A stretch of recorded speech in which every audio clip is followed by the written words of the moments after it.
Y yo quisiera comenzar leyendo un proverbio que se encuentra en Proverbios 23-24. Y dice así, y lo voy a leer en la Nueva Traducción Viviente. Dice, el padre de hijos justos tiene motivos para alegrarse. Y dice así con signo de admiración, qué satisfacción es tener hijos sabios. ¿Ven? El padre de hijos justos tiene motivos para alegrarse. Qué satisfacción es tener hijos sabios. Y fíjense que esta es la alegría de todos los padres, tener hijos que anden por el camino del bien, en un sentido general. Ahora aquí dice algo más. Aquí dice algo que es más aún el gozo del padre, y es tener hijos justos. Y en este sentido antiguo testamentario, hijos justos significa hijos que aman a Dios. ¿Eh? Yo creo que como padre, nosotros fallamos al final si enseñamos muchas cosas buenas a nuestros hijos, pero no somos capaces de modelar o de enseñar a nuestros hijos el camino de la justicia, el camino del evangelio. Si usted puede sustituir esa palabra justos, porque justo en la Biblia era aquel, no era una gente que hacía justicia como un juez o un abogado, no. Justo en ese sentido antiguo testamentario era una gente que había hecho sus paces con Dios, una gente que se había reconciliado con Dios, que había encontrado en Dios su camino, su verdad. ¿Amén? Lo que hoy en día es un creyente es un cristiano. ¿Amén, querido hermano? Entonces el texto dice que el padre de hijos espirituales, podemos decir, cristianos que aman a Dios, que aman la palabra de Dios, dice, tiene motivo para alegrarse. Dice, qué satisfacción es tener un hijo sabio. Ahora, tener un hijo sabio, llegar a tener un hijo sabio, que en este sentido también es aquel que tiene a Dios en su corazón, porque el necio es el que dice que no hay Dios, ¿verdad? Pero el sabio es el que ama a Jehová de los ejércitos, el sabio es el que es capaz de entender que esta vida no tiene sentido sin Dios, que Dios es el creador, todo vino de Él y todo va hacia Él. Más nos vale cuando lleguemos a Él llegar justificados. Amén. Llegar con una correcta relación con Dios. Entonces, ese padre dice, qué satisfacción es tener hijos sabios, qué satisfacción es ver hijos que aman a Dios. Ahora, como padres, nosotros tenemos una función para llegar ahí. Y queremos a través de la Biblia ver qué modelos nos sirven a nosotros para ser, como dice el coro, un buen padre. Amén. Entonces, por ejemplo, la palabra padre, ya yo lo he definido otras veces aquí, pero ustedes saben que a mí me gusta traer definiciones, porque a veces la gente se pregunta, bueno, ¿y eso dónde salió? ¿Qué significa eso? Y toda palabra, óyeme bien, toda palabra vino de algún lado. Toda palabra que nosotros hablamos, todo el vocabulario, cada una de nuestras palabras tiene lo que se llama una raíz etimológica. Eso lo expliqué el miércoles. Raíz etimológica. Y eso solo lo que quiere decir es de dónde viene. Cuando tú vayas, para que no te confundas, cuando tú oigas a alguien puede decir, no, porque la etimología de tal palabra, lo que está diciendo es esta palabra viene, o el origen de esta palabra es tal. Entonces, la raíz, la palabra padre, viene de una palabra latina que significa, que es la palabra patris, y que quiere decir, fíjense que en primer lugar la palabra padre tiene una connotación masculina. Oiga esto es interesante. La raíz, el origen de la palabra padre es masculina. Para que nadie se confunda por ahí, ¿no? Sabe que hoy en día hay mucha confusión. Entonces, padre, patris, quiere decir varón en respeto sobre sus hijos. Oiga, ya empezamos mal, o empezamos bien. Varón en respeto sobre sus hijos. Como le dije, viene del latín patre, quiere decir jefe de familia, patrono, defensor o protector. Todas esas cosas significa esa palabrita padre. Entonces, te estoy diciendo para que te veas, cuando te digan padre, aunque ya nuestros hijos nos lo dicen y tú sabes, es una palabra muy coloquial, muy manida, muy usada y va perdiendo quizás su potencia, su punch, como dice en inglés. Pero padre quiere decir todas estas cosas. ¿Amén? Padre quiere decir un varón al cual sus hijos le tienen respeto, le deben respeto, es el cabeza de familia, eso también quiere decir padre, es un defensor y es un protector. Y eso de defensor y protector tiene muchas connotaciones. Hay gente que piensa que a lo mejor protector es, no, pues yo estoy aquí como un león y que en mi casa, no, hay que proteger la casa también financieramente, ¿verdad? Hay que proteger la casa emocionalmente, ¿verdad? Hay que proteger la casa moralmente. No te creas que hay padres que dicen, bueno, ya yo protejo y yo defiendo, yo me salgo todos los días a trabajar y las demás cosas soy negligente en ellas. No, eso no es ser padre. Padre es estar, dice, a ver, voy a buscarlo aquí, gobernador, dice aquí, jefe de familia, es la palabra. Jefe de familia, amén. Entonces, un jefe de familia no es que se sienta, el verdadero jefe, el verdadero supervisor no se sienta ahí a, ¡ay! No. El jefe supervisa cómo están las cosas. Yo a veces, en conversaciones a veces con mi esposa, eso le digo, el problema es que yo tengo preocupaciones y yo veo cosas a la distancia que quizás tú no ves. Y es verdad, para eso estamos nosotros, los varones.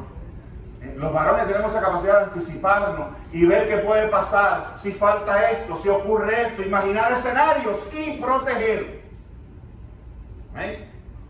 A veces cuando nosotros decimos, oye, ahora no podemos hacer esto no se puede hacer así, y yo no digo que todos los hombres sean perfectos en eso, porque también a veces mi esposa me dice, oye, mucha supervisión por unas cosas, pero por otras no, ¿verdad?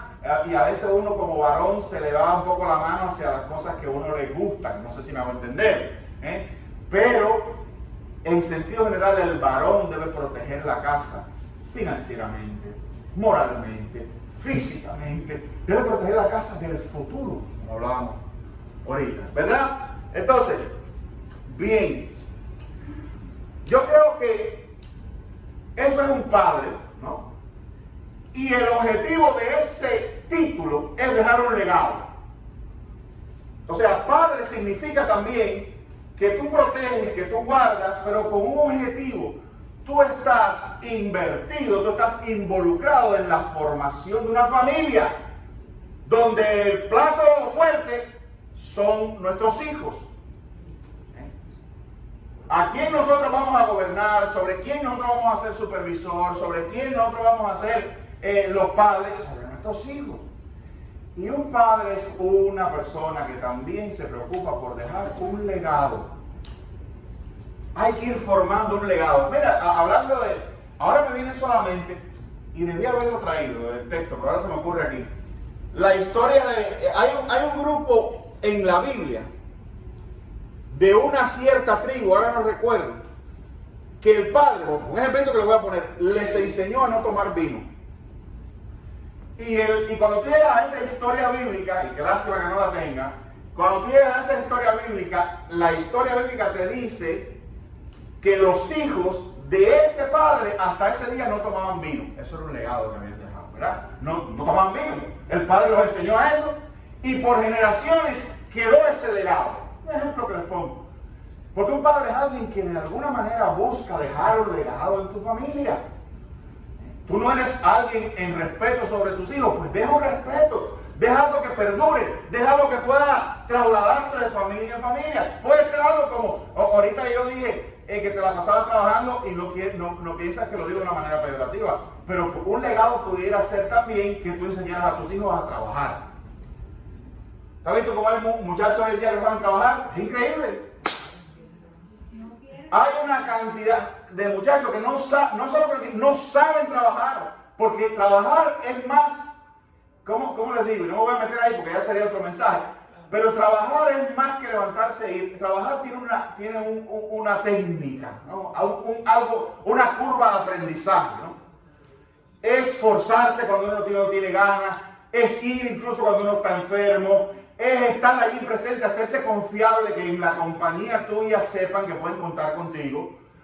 No como yo oigo, que hay gente que en un centro de trabajo crea la fama de que ese ahorita llama, siempre está llamando, siempre está enfermo, fundamentalmente los viernes y los lunes. Tú sabes, todo ese tipo de personas que no eso se aprende, hermano, porque eso nos pasa a todos, yo no estoy tirando a nadie, a nosotros nos pasa, pero aprender a trabajar es ese día que tú te levantas y no tienes ganas de trabajar y sabes que tienes 100 y pico de días acumulados, que no hay ningún problema con que tú llames y digas, oye, no voy. Pero tú dices, no, ¿qué voy a hacer? Se voy a quedar aquí en la casa fastidiando. Yo voy. Y te levantas y vas. Un ejemplo. Pero bueno, estamos hablando de los legados. Miren este legado. Vamos a empezar a correr por algunos versículos aquí. Padres que dejan un legado. Dice 2 de Reyes 15, 32 al 34.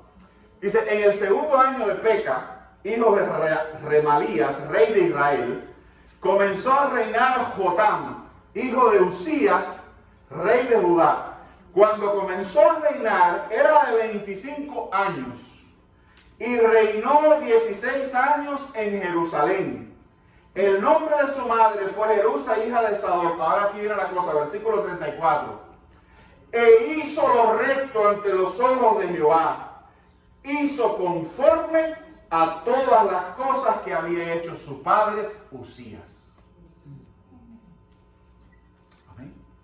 ¿Qué vio este muchacho, verdad? Este muchacho que dice aquí que se llama Jotam, el hijo del rey Usías, comenzó a reinar a los 25 años. Y por lo que se conoce es por el legado que trajo de su padre. Y bueno, porque se pueden dejar malos legados también. Pero el legado positivo espiritual dice, y hizo lo bueno, hizo lo recto delante de los ojos de Jehová. Y entonces el texto nos dice, como hizo su padre. Amén. Entonces vemos un legado espiritual, un legado moral, un legado de comunión con Dios aprendido de su padre. Un legado de querer agradar a Dios. Y a los 25 años se vio frente a un reino. ¿Y de dónde bebió? De su padre. ¿Por qué lo recuerda la historia bíblica? Porque hizo lo bueno delante de los ojos de Dios. Y se hubiera podido quedar ahí en el relato bíblico, sin embargo nos aclara y nos recuerda, según vio a su padre, según aprendió de su padre. Yo quiero decirte que los rastros espirituales, los hijos, que los hijos nuestros siguen, son los que nosotros como padres dejamos. Tenemos que aprender a vivir espiritualmente. La Biblia dice, tenemos que aprender a vivir haciendo lo recto delante de Jehová. Lo que a Dios le agrada, porque eso es, a ti te parece que no, pero nuestros hijos, they're going to pick up that. Ellos sí van a mirar eso. Amén. Este Jotán lo hizo. Amén. Entonces, si yo, hermano, si tú, te quiero decir algo, padre, si hay un legado por el que debes luchar, con uñas y dientes por el legado espiritual.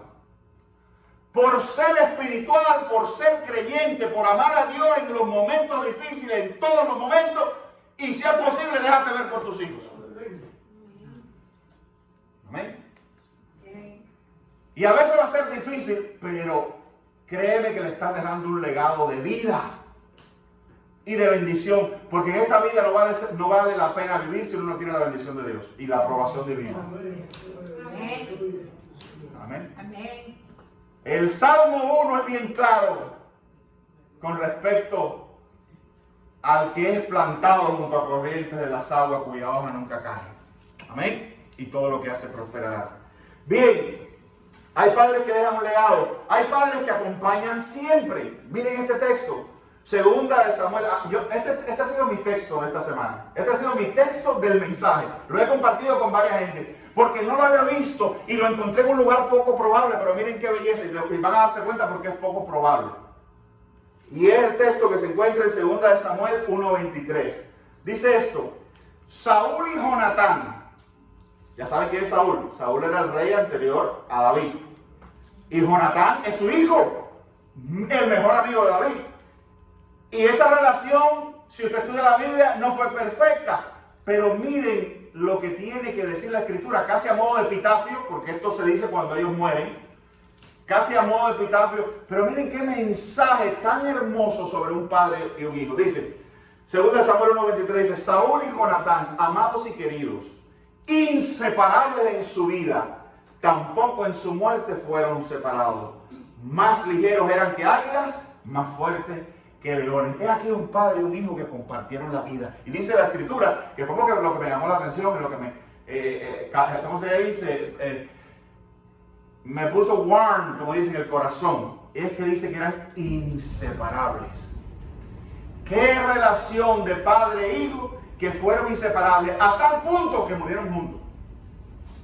Vaya, eso no debiera ser. Los padres deben enterrar, los hijos deben enterrar a los padres. Pero mira, es una historia trágica. Murieron los dos juntos, el padre y el hijo. Pero dice la Escritura que eran inseparables. Eso quiere decir que el padre estuvo involucrado con el hijo todo el tiempo, aún en las buenas y en las malas. Y el hijo con su padre también. No lo dejó. Amén. Entonces un padre también es alguien involucrado. Un padre es alguien que mientras se puede es inseparable con su hijo. ¿Oíste, papá? Puede que esté en otro lugar, pero en mi mente, en mi corazón sigo siendo inseparable de él hasta que me lleve la muerte. Me lleve el Señor. Eso de que mi hijo se fue y ya no me interesa, pero es que ya no me llama, pero llámalo tú. Aunque sea en oración, mantente inseparable, recordándoselo siempre al Señor, enviándole tus bendiciones, enviándole tu cobertura, estando allí para Él cuando lo necesites. Ahora, cuando yo me enfermé del COVID, como ustedes saben, que estuve ingresado, mi papá hizo algo que no es que yo no lo esperaba, pero obviamente fue, digamos, algo así a modo de este segundo de Samuel que acabo de leer. Y mi papá, cuando se enteró que yo estaba enfermo, mi papá es una persona mayor ya, agarró un avión y vino para acá. Y estuvo ahí en mi casa hasta que yo salí. A expensas de también contagiarse. ¿Sí? A expensas de contagiarse, a expensas de... Claro, uno tomó no se hizo nada irresponsable, todas las medidas se tomaron y demás. Era más lo único que estaba contagiado era yo en ese momento. Y estaba ingresado. Pero vino para acá a apoyarme a mí moralmente, apoyarme a mí y apoyar a mi esposa. Y en un sentido... no tenía que hacerlo, estaba lejos. Houston está bien lejos, tenía que comprar un pasaje de última hora, un avión. Él estaba trabajando, una serie de inconveniencias. Pero lo hizo. Entonces, hay momentos en que un padre tiene que ser inseparable de su hijo. Amén. Eso es un legado maravilloso. Que tu hijo sepa, donde quiera que esté, que papi está ahí a la vuelta de una llamada, de un email, está presente, está cercano. Bueno, tengo que seguir. Hay padres que entienden su condición de proveedor. Hay padres que acompañan siempre. Miren las cosas que he dicho. Padres que dejan un legado. Padres que acompañan siempre. Padres que siempre comprenden o que entienden su condición de proveedor. Mateo 7, 8 al 10 dice: porque todo aquel que pide recibe, y el que busca halla, y el que llama se le abrirá. ¿Qué hombre hay de vosotros que si su hijo le pide pan le dará una piedra? O si pescado le dará una serpiente. O sea, está diciendo, ¿qué padre hace eso con un hijo? O sea, lo negativo, porque este es un verso por contraste. Lo normal es que un padre provea pan, que un padre provea pescado, que son los dos símbolos ahí de alimento que hay. Un padre siempre es proveedor. Un padre siempre es proveedor. Un padre busca para sus hijos. Sigo ahí en ese padres que entienden su condición de proveedor. Dice 2 Corintios 12:14. Dice: he aquí por tercera vez estoy preparado para ir a vosotros y no seré gravoso, porque no busco lo vuestro sino a vosotros. Pues no deben atesorar los hijos para los padres, sino los padres para los hijos. Hay que combatir. Yo sé que hay un momento en la vida, oye esto, hay un momento en la vida en que ya uno es mayor, uno está viejo, y entonces, y yo voy a llegar a eso al final también, voy a dar un consejo a los hijos, y entonces es el momento, hijo, de levantar a tus padres, ocuparse de tus padres. Hay momentos en la vida en que si Dios te ha prosperado, tú puedes venir, como dicen, alongside y bendecir a tu papá y ayudarlo a que tenga una mejor vida, sobre todo en los finales. Pero combate, papá, combate mentalmente esa idea de hacerte carga de tus hijos. O de que tus hijos te mantengan a ti hasta que llegue el momento. Pero mientras el momento no haya llegado, mientras tú tengas fuerza, mientras tú puedas trabajar, dice la Escritura que eres tú quien debes atesorar para los hijos. Son los padres los que atesoran para los hijos. Amén. Es más, los padres son los que, yo sé que vivimos en tiempos donde a veces esas cosas no hay mucho, no hay muchas herencias, pero los padres trabajan y se esfuerzan para al menos lo poco que tenga dejárselo a sus hijos. ¿Qué tengo yo en esta tierra? Bueno, más o menos una casa que todavía no es mía. Pero eso no lo estoy atesorando para mí. Yo estoy viviendo ahí, pero obviamente esa es la casa de mis hijos. Porque yo siempre lo he dicho y lo repito, yo me meto en cualquier lugar. Me meto en cualquier lugar, incluso a veces hasta un lugar más pequeño está mejor para uno. Pero atesoro un hogar donde mis hijos puedan estar.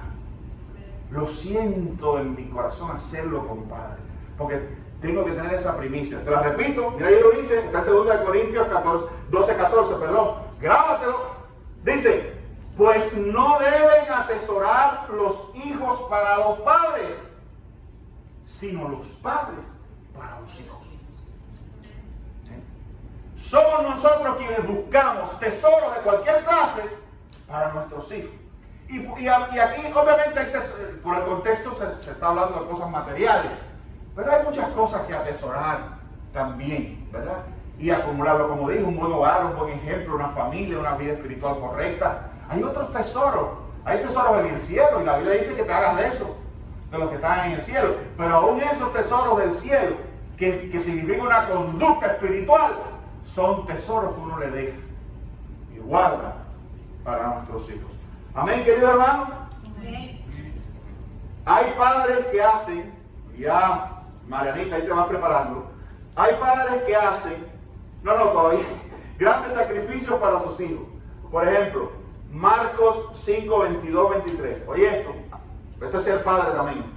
Y vino uno de los principales de la sinagoga llamado Jairo, y luego que le vio se postró a sus pies y le rogaba mucho diciendo, mi hija está agonizando, y ven, pon las manos sobre ella para que sea salva y vivirá.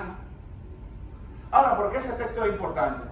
Bueno, miren, recuerda que te dije que hay padres que hacen grandes sacrificios, y tú dices, bueno, ¿qué sacrificio es el válido? El primero, por ejemplo, hizo un sacrificio espiritual, porque dice que era un principal en la sinagoga y fue a ver a Cristo Jesús, que Cristo no gozaba de una buena reputación entre los principales de la sinagoga, y sin embargo él fue a Jesús.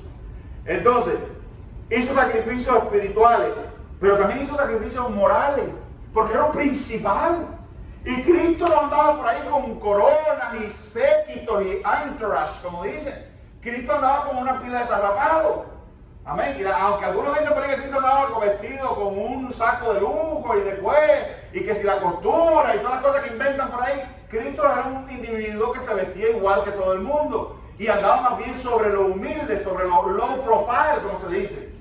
Y este era un principal, lo está diciendo, un principal de la sinagoga. Pero tú sabes, cuando un hijo tiene necesidad, uno agarra el orgullo y le hace así, mira, y lo tiran en el latón de la basura. Y un padre sabe eso. El padre que pone el orgullo por delante de una necesidad de su hijo no es buen padre. Perdóname. Si tú eres el bárbaro, si tú eres el machazo, si tú eres el bárbaro, y tu hijo tiene una necesidad que necesita que tú bajes un poco la cabeza y tengas que ir a rogar, incluso, porque en este caso es Cristo. Y lo importante es que Jairo sabía dónde ir. Amén. Ante una crisis con su hija, Jairo sabía dónde ir y no anduvo perdiendo el tiempo. Fue directamente a Cristo, y para ir a Cristo tuvo que bajar su orgullo. Yo le digo que yo me atrevo a asegurarlo, no lo puedo ver, pero me atrevo a asegurarle que ni le importó. Su amor por su hija, su instinto de padre era tan grande que él no le importó que si era principal, que si esto. La Biblia nos dice que era principal, pero no lo dice. Y seguro que tampoco lo conocía. Mira, muchacho, ese es el abolengo. Ese es el abolengo de la sinagoga. Míralo ahí con el grupito ese de los nazarenos de Jesús. Y qué bien hizo, ¿verdad? Qué bien hizo, porque fue donde tenía que ir. Un padre sabe a dónde tiene que ir. Y te voy a decir algo, ve primero a Cristo. Ve primero a Cristo. Y deja incluso que Cristo mismo te guíe en ciertas cuestiones. Aquí hay una crisis con la hija, era de salud, pero a veces tenemos otras crisis que no son de salud. Ve a Cristo primero. Puede que Jesús de allí te guíe a una buena consejería, te guíe a otro tipo de solución, pero ve al Señor, ve a clamar. Un buen padre sabe clamar a Jesús primero. Amén. Sigo que se va el tiempo. Un padre, oigan esto, termino con lo de los padres para después decirle algo a los hijos. Un padre siempre tiene brazos abiertos y un beso para un hijo descarriado. Los padres no podemos ser rencorosos. Los padres no podemos estar con esa cosa toda la vida. Amén. Obviamente si un día un hijo obstinadamente se quiere ir, edad tiene ya, no podemos hacer nada que llorar y esperar. Pero si un día regresa, ese no es el momento de te lo dije, tú sabes. Ese es el momento de un abrazo y de un beso. Amén.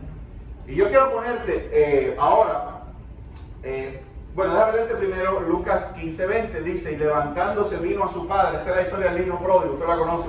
El que dijo que se fue, le dijo a los padres, le dijo a su papá, dame la herencia que me voy a vivir la vida loca. Y el padre se la dio, se fue a vivir la vida loca. Cuando le faltó el dinero, terminó comiendo comida de puerco y dijo, pero ¿qué hago yo aquí? Si yo era un príncipe en la casa de mi papá. Y regresó. La Biblia no nos dice cuánto tiempo, pero debió haber pasado años, porque dice que vivió perdidamente. Y cuando regresó, dice que el padre lo vio de lejos, dice el versículo 20 de Lucas 15, dice, y levantándose vino a su padre. Y cuando aún estaba lejos, lo vio su padre y fue movido a misericordia y corrió y se echó sobre su cuello y le besó. Ahora te voy a poner un clip de una película. Déjame darte primero una explicación. A lo mejor tú has visto esta película, pero a mí me gustó. Es un clip de una película que se llama Legend of the Fall. Y mi papá me dijo, y la película, ponla para atrás, espera, ponla en Q. Échala para atrás y ponla en Q y dale audio. Déjame darte una introducción de la película. Es un señor, un viejo ya viudo, que vive en el oeste de los Estados Unidos, en Montana, por allá creo que tiene 3 hijos. Varones los 3. Pero él amaba mucho, él amaba a los 3 iguales. Pero tenía algo especial por el del medio, que se llamaba Tristan. ¿Por qué? Porque como Saúl y Jonatán eran inseparables, y cuando él se iba para el monte a cazar osos y todo eso, el niño iba ahí, además era un niño intrépido y qué sé yo. Pasan los años, crecen los 3. Esto ocurre en la Primera Guerra Mundial pasa, y cuando pasa la Primera Guerra Mundial, reclutan al hijo menor. No era Tristan, acuérdense, Tristan es el del medio. Reclutan al hijo menor, pero Tristan le dice al padre, yo me voy a enlistar también para cuidarlo. Y se van los dos a la Primera Guerra Mundial, pero en la Primera Guerra Mundial, en un qué sé yo qué, matan al muchachito y Tristan no lo puede salvar.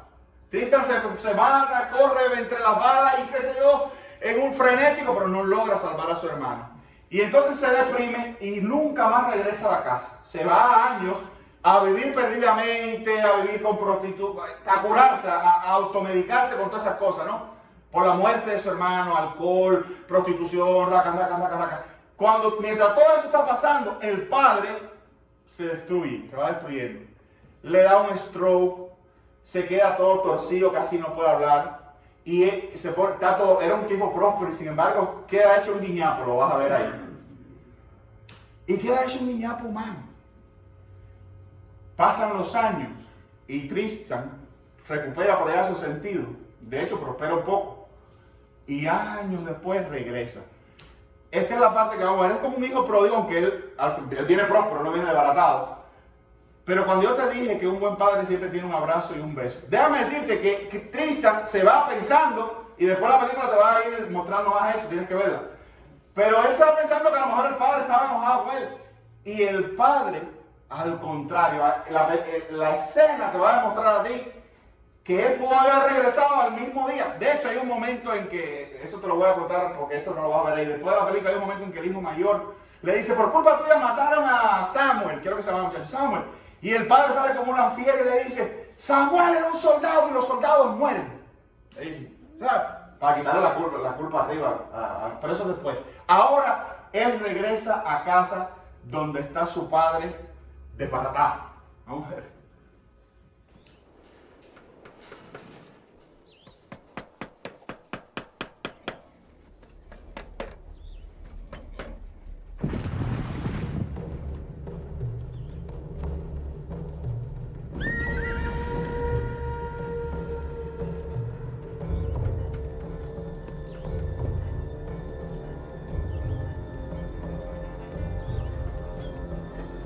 What the hell is he doing now?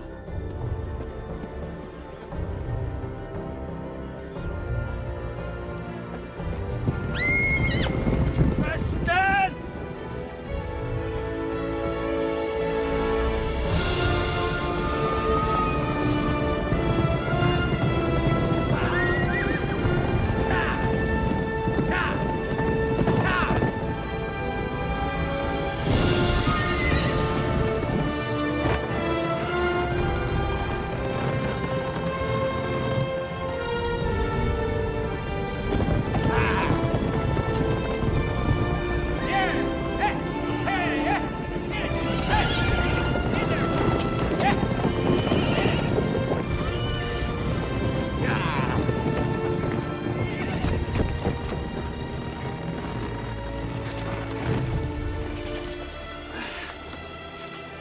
She's a mean old bitch, but she's yours. Ah. Oh. Oh. Welcome home.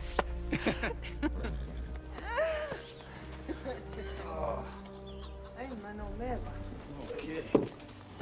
Hey, old man! Where's father?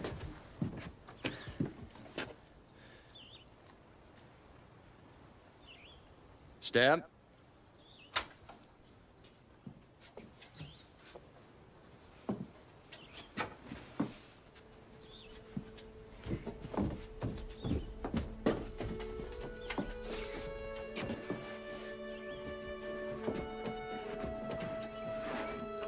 He had a stroke some years ago. He can't talk now.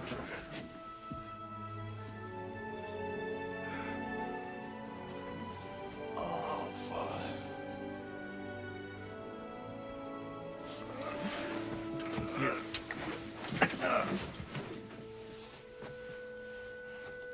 Good. He wants to celebrate.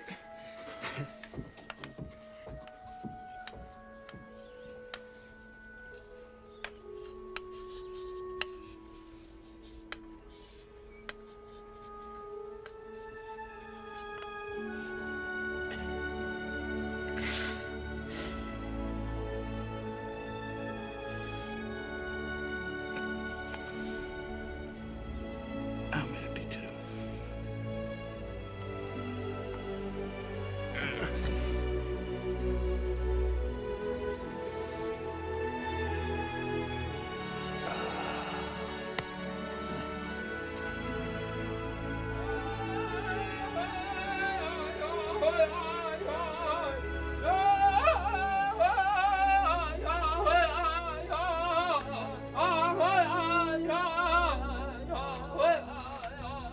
Amén. ¿Qué les pareció? ¿Ya están llorando, ¿Vieron cuáles fueron sus primeras palabras? El cinematógrafo lo acabó, vaya. Que no las pudo ni articular, pero lo primero que escribió, ¿cuál fue? ¿Qué fue? I'm happy. Y déjame decirte que si ves la película, el padre empieza a mejorar. Vaya, no vuelve a hacer otra vez, pero mejora completamente, empieza a caminar mejor, empieza a articular mejor, y ya al final de la película está mucho mejor. O sea, que como que le viene algo. Amén. Entonces, ¿cómo se llama la movie? Legends of the Fall. Legends of the Fall. En Cuba daban esa película, si se acuerda, la vimos yo que ya. No te olvides esto. Un padre siempre tiene brazos abiertos y un beso preparado para su hijo. Pero ahora quiero decirle algo a los hijos. Con esto termino. los padres necesitan tener una recompensa de parte de nosotros. Que ese trabajo, por lo menos, no siempre, así es la vida, lamentablemente es ingratitud por todos lados, aún en la familia.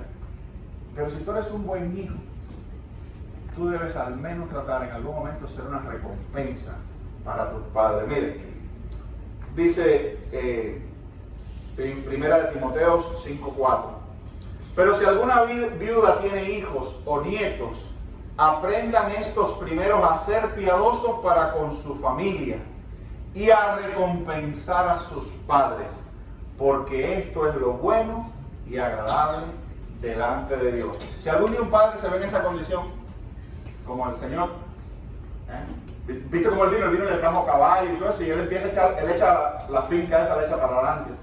Aunque el padre, fíjate, sigue siendo padre hasta el final, vete, no te voy a contar la película, mírala para que tú veas. Pero nosotros los hijos debemos, cuando lo requieran nuestros padres, cuando lo requieran nuestro papá, ser entonces una recompensa. Dice, recompensar a nuestros padres. ¿Cómo? Eso tiene muchas aristas.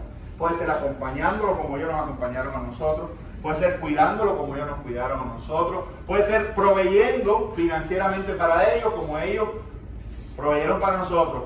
Y si es posible, quizás estar allí en ese último minuto. Si es posible. Amén. Bueno, que Dios nos bendiga, queridos hermanos.